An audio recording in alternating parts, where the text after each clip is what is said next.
Neuvillette, have you ever heard of Site Reliability Engineering or SRE before? Site reliability engineering. It sounds intriguing, but I'm afraid it's not something I'm familiar with. Could you elaborate on what exactly it entails? Of course. SRE is essentially about keeping websites and services running smoothly. It involves a unique blend of software engineering and system operations, assuring that sites don't go down, which is vital for companies like Google. I see. That sounds quite significant, especially given how reliant we are on technology today. But what makes it different from general system administration? Great question. The primary difference lies in the engineering approach. SRE applies software engineering to manage and automate the operational aspects of running software systems, aiming to improve reliability. So it sounds like it involves a lot of strategic planning. How do they handle reliability in other industries compared to what SRE does? That's actually a big part of it. Comparing SRE practices with other high-reliability fields is fascinating. The idea is to look at how industries outside of tech handle reliability challenges and see if SRE principles apply there too, or if they're tackled differently. Interesting. It sounds like a way to gather a broader understanding of reliability across various sectors. What aspects are focused on during these comparisons? There are several key themes. They look at preparedness and disaster testing, postmortem culture, automation to lessen operational workload, and structured decision-making. These elements help identify similarities and differences in practices. Preparedness and disaster testing sound critical, especially in areas like military and aviation. How do these themes manifest differently in various sectors? Each industry has its own unique challenges and approaches. For instance, in aviation, exhaustive simulations ensure readiness without risking lives, while in finance, error budgets and risk calculations are key. Fascinating. And what about postmortem culture? It sounds intriguing. Postmortem culture focuses on learning from failures without blame. It's about understanding what went wrong and ensuring steps are taken to prevent future issues, which is vital for continuous improvement. A blameless approach seems wise, as it encourages openness. In what ways does automation lessen operational overhead in SRE? Automation helps eliminate repetitive tasks, allowing engineers to focus on more impactful work. Imagine reducing manual error and improving efficiency by automating routine processes. Allowing engineers to innovate rather than fix repetitive problems. That does sound efficient. What about structured decision-making? How is this implemented? Decisions are data-driven instead of intuition-based. At Google, every decision is backed by data to ensure clarity and effectiveness. This avoids reliance on just senior authorities' gut feelings. Data as the foundation for decisions is indeed compelling. How do these practices benefit Google's operations specifically? By blending these principles, Google can balance high reliability with rapid innovation. They can test new features without compromising the stability users expect. Such a balance must be challenging to maintain. Are there lessons that other industries can learn from SRE practices too? Definitely. The SRE approach often inspires other industries to adopt similar principles, learning from tech's agility and robustness to improve their own reliability frameworks. A fascinating exchange of ideas between industries. Do any key differences, perhaps even challenges, emerge between SRE and these other fields? Yes, certainly. One of the significant differences is Google's ability to take calculated risks more freely compared to industries like nuclear power, where the cost of failure is much higher. Risk management and reliability balance. It must require precise calibration. I'm eager to learn more about how these themes continue to unfold in the narrative. I have so much more to share on each of these themes. The stories from industry veterans are full of insights we can definitely explore further. Indeed, every perspective adds a layer of understanding. Let's delve deeper into these tales and uncover more lessons. Absolutely, Neuvillette. Considering different experiences broadens our appreciation of what reliability truly means across contexts. Hu Tao, you mentioned earlier about comparing tech reliability with other industries. I'm curious, what kind of professionals share their insights in this regard? Oh, you'll love this part. We have a fantastic lineup of industry veterans who share their wealth of experience from high reliability fields. High reliability sounds intense. What kind of industries are we talking about here? We're covering everything from defense contracting to manufacturing synthetic diamonds. These fields demand meticulous reliability. Defense contracting sounds particularly serious. What did such a role entail?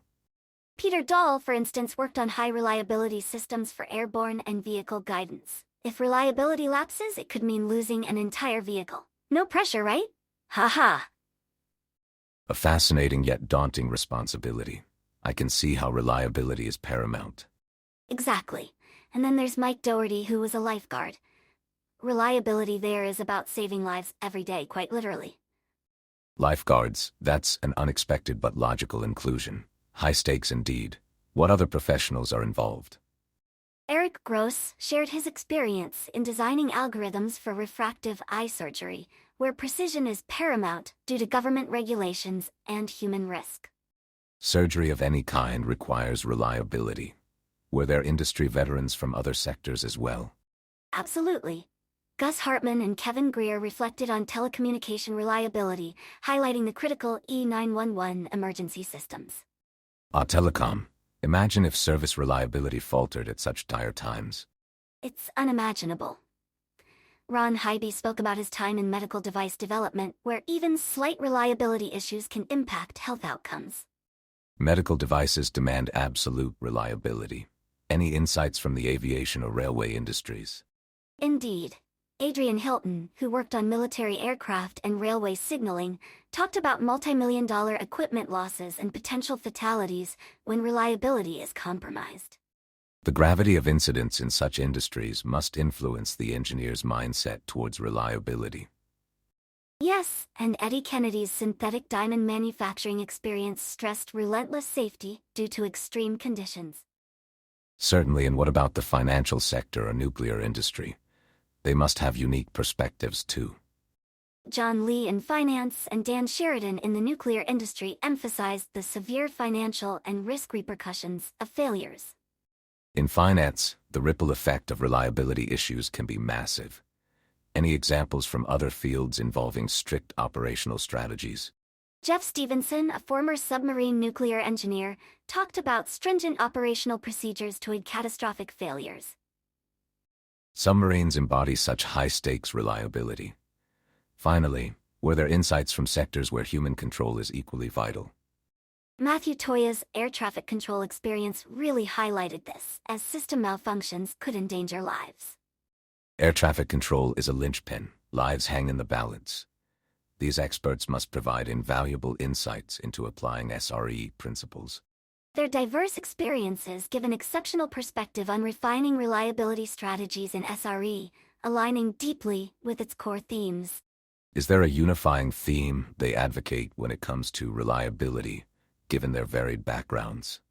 Yes, the necessity of preparedness across all fields is echoed. Each expert insists on rigorous protocols to safeguard reliability. Preparedness must take many forms. Do their experiences suggest specific strategies? Indeed, they champion meticulous attention to detail, exhaustive testing, and fostering a culture that pioneers caution and readiness. Attention to detail resonates deeply in each recount. How do these veterans shape our understanding of the SRE practices? Their insights show us how SRE principles can be universal yet adaptable, enriching our methodologies with resilience. Clearly, their experiences extend a wealth of knowledge that can fortify SRE procedures. Absolutely. From small iterative changes to large-scale crisis management, lessons from these veterans carve paths for innovation.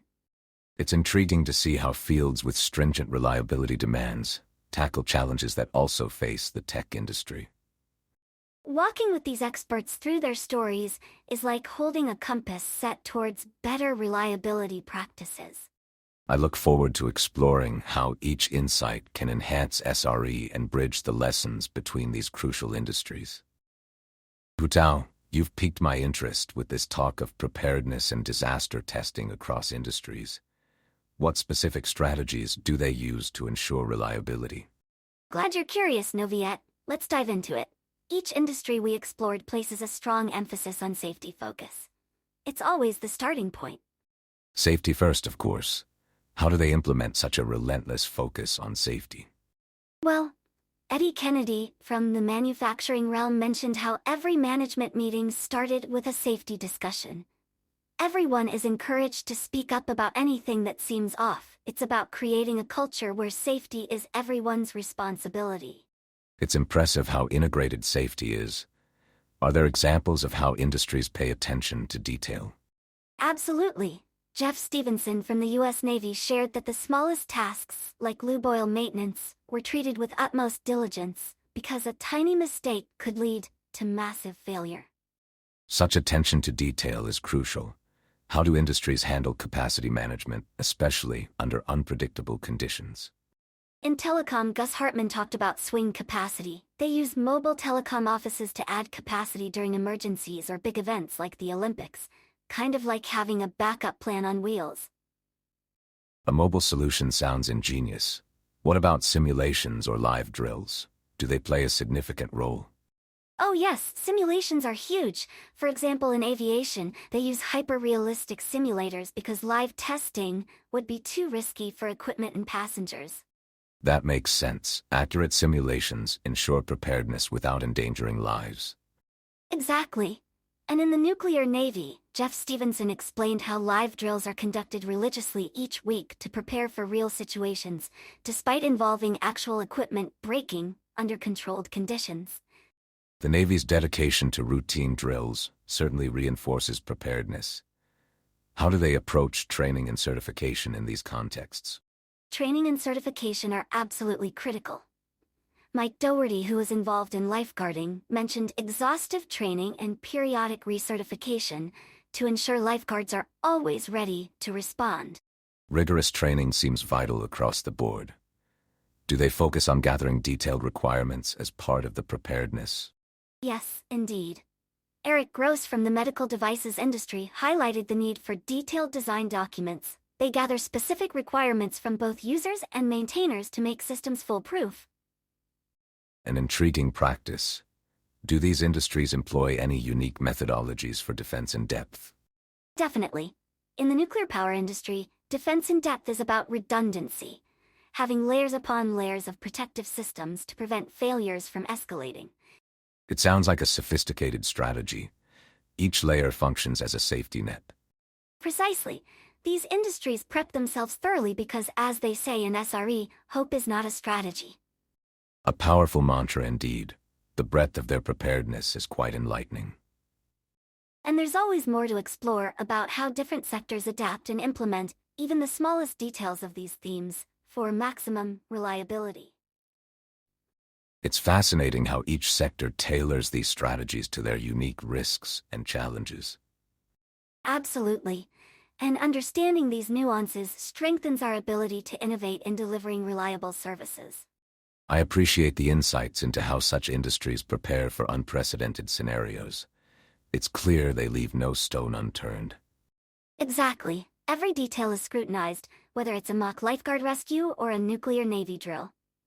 Each strategy is crafted to withstand pressures unique to their field. How do these practices align with the foundational principles of site reliability engineering at Google? SRE at Google borrows heavily from these detailed preparedness practices. We conduct rigorous disaster and recovery testing, similar to those industries, to anticipate and mitigate faults before users notice anything. Interesting how these principles are integrated into SRE's framework. Does Google's approach differ in any significant way? With Google's scale and rate of change, our approach often involves automated simulations and building robust infrastructure to support rapid innovation without compromising reliability. Balancing velocity and reliability seems intricate. Each test must provide insights to refine operations. Exactly, and through this continuous iteration and learning, SRE strengthens the reliability of services significantly. What other lessons do you think the tech industry can draw from these diverse reliability strategies? By embracing thorough testing and preparedness from other industries, tech can boost its resilience, especially in high-pressure scenarios, much like lifeguards or nuclear engineers. Drawing on such experiences can only bolster the tech industry's capability to anticipate and mitigate potential crises. Absolutely, Neuvillette. In harnessing these wise practices, tech can aim for a reliability benchmark reminiscent of those meticulous industries. This dialogue broadens my understanding of how each unique strategy enhances the core tenets of site reliability. I knew you'd find it captivating. There's always another layer to explore when it comes to these crucial reliability themes. Hu Tao, I'm eager to hear more about the final principles you mentioned earlier: postmortem culture, automation, and structured decision-making. How do these come into play? Certainly. Postmortem culture in SRE is about learning from failures without assigning blame. It's a systematic way to dig deep into what went wrong, how the response was, and what steps can prevent future mishaps. So it's not about pointing fingers, but improving processes and systems. Exactly. The focus is on understanding issues at a systemic level and sharing those insights across teams. It's about strengthening the whole operation instead of targeting an individual error. That seems quite progressive. How does this approach compare to other industries? Many industries undertake similar practices, though they may not call them postmortems. In fields with high stakes like nuclear energy or aviation, investigating failures thoroughly is critical, sometimes driven by strict regulatory environments. Regulations must add a layer of necessity for such evaluations. How about automation? How does it fit within SRE principles? Automation is immensely valued in SRE. It minimizes repetitive tasks, freeing engineers to focus on innovation and addressing more significant issues. Why repeat a mundane task when a machine can do it more efficiently? Indeed, automation sounds transformational. Do other industries embrace it similarly? The acceptance varies. Some industries like manufacturing thrive on automation for precision and efficiency. However, fields like the nuclear navy often rely more on human oversight due to the risks of computer errors. That's intriguing, balancing machine efficiency with human oversight. How does structured decision-making aspects tie into all this? Structured decision-making in SRE relies on data. We prefer decisions backed with clear, comprehensive data, avoiding reliance on gut feelings or informal hierarchies. It's all about rational and informed choices. Data over intuition, a methodical approach. How does this compare with other industries? While some industries like telecommunications rely on long-standing technologies proven to be reliable over decades, others focus heavily on data and experimental results to drive their decisions, like in research fields. Interesting to see these varied approaches. Are there key takeaways for the tech sector from these insights?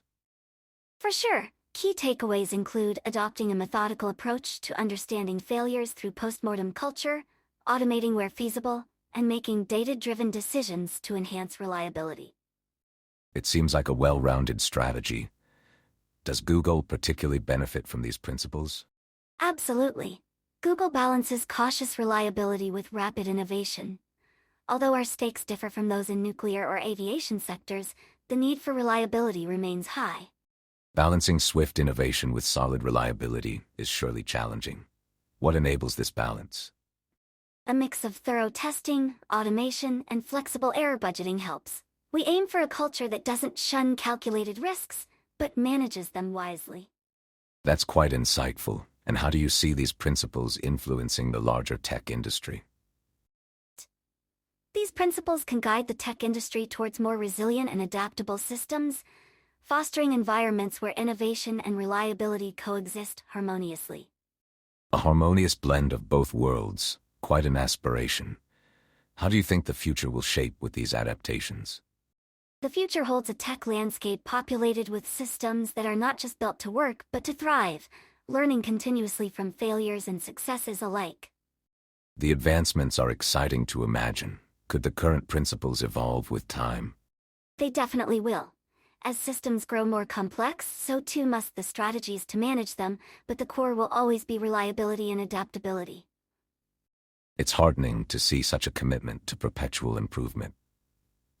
Any concluding thoughts as we wrap up? Lessons from different industries remind us how interconnected reliability strategies can be. As they evolve, crossing boundaries, they strengthen not just individual companies, but the whole tech ecosystem. A reflective thought, Hu Tao. Thank you for such an enlightening discussion. It's been a journey of insights. It's my pleasure, Neuvillette. Exploring these principles is always exciting. Here's to reliability in every challenge ahead. Indeed, here's to learning and evolving one step at a time.